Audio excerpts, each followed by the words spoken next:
Office of District Sports Officer Jakari Bhoi District kalapan hak perdana ek limpung ngali akai sports jengki school repair ya keberatip kum ke district level in the school athletic meet 2022.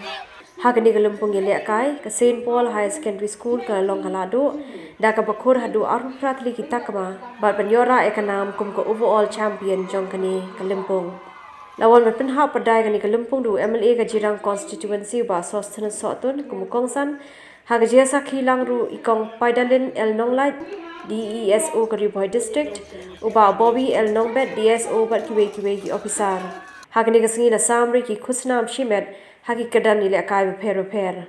Lapan benaru ikanam best team haka under 14 girls ya kablara de St John Secondary School na Jentru bar haka liang kishenrang la yora de Little Blossom Secondary School. Haka under 16 juki kinthai la ra de St Alfred Secondary School bar haka liang kishenrang la ra de St Joseph High Secondary School. Haka kedan under 18 juki kinthai bat shenrang la ra de St Paul High Secondary School.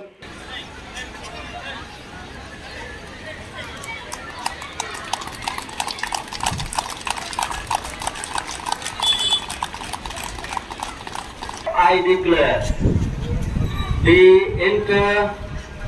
the district level inter-school sports meet close. I would like to congratulate all the participants, the winners, the champions, and I stand here declared that the district level inter-school sports meet 2022 close.